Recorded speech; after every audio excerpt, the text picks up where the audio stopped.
the days when an innocent "you've got mail" was all it took to spark a conversation online?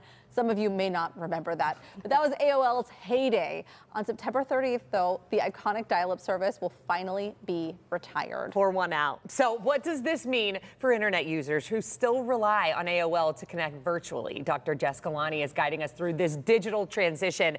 And Jess, are there still a lot of folks using dial-up? Because in my mind, I think go faster, but I appreciate nostalgia. Yeah, so surprisingly, depending on whose estimate you trust, anywhere between 150,000 and 200,000 households rely on dial-up internet, and it is.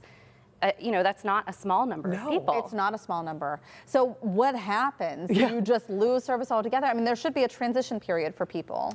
There should be. I think, unfortunately, they did announce it in August, and there are other service providers, but the one that is the most recognizable and the most widely used has decided, I guess, that it's no longer beneficial to their business to continue providing that service. Interesting. Come on, do it for us. Just do it because we loved it. Now, for someone who isn't familiar with dial-up internet, can you explain the differences between the Wi-Fi that we all use and this? Yes. So part of why dial-up was able to scale so quickly and so easily is because it relied on the existing infrastructure of our telephone lines. And even in very rural areas of the United States, people had telephone lines, so they could access the internet that way.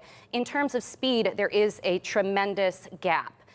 It is 0.056 megabits per second for dial-up, whereas the gold standard for high-speed internet is 500 megabits per second. Wow. So that's a huge digital divide. People can't stream a Netflix show using dial-up, for example. Let's talk about people who may be still using this because it's more affordable. And I don't know the cost differences, but we were just actually having this conversation in the newsroom. The difference in what people are paying for just internet alone can be anywhere from $50 to over $100, depending on who you're using and what you need. Yeah, estimates that I read said it could even be like $250 if you have really, really fast internet. And dial-up service, on the other hand, was around $10 a month. So some the people, glory days. Yeah. It's not the avocado toast, people. It's not.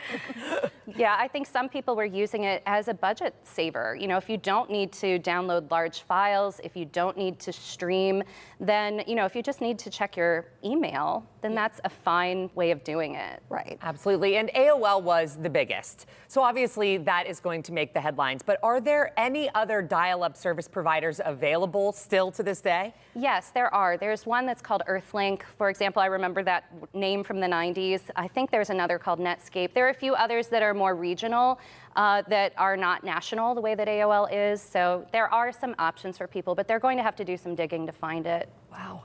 It's unfortunate for some people who, again, are using it for cost-effective means or just because they prefer it over something else.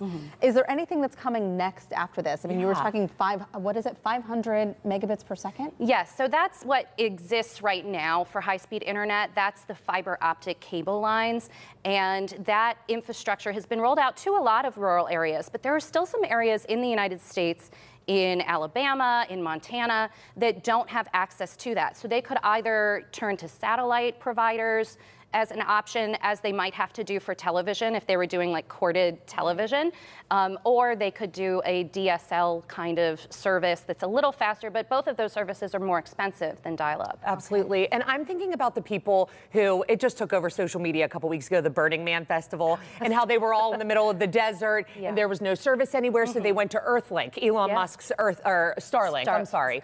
Is that kind of the way of the future, in your opinion? Are we just going to go straight up to space on this? I think Elon Musk would prefer that. Right, yeah, it's true. But it's hard to say. I think it depends on the cost. It depends on people's resources. And sometimes the fastest, most innovative thing is the most expensive thing until it can scale and get a little cheaper. So there's probably going to be a lag for, the early adopters are the tech experts and innovators that go to Burning Man, and they're the ones to get it first. Right. Got it. Interesting stuff. Thank you so much. It's always good to see you. I know, I love it. We want to pass this along too because Dr. Jess is hosting a workshop on tech literacy and digital hygiene this Saturday at the Carnegie Library of Pittsburgh's Homewood branch. We're going to have details on that and more for you on our website. And get ready to learn. I do every time.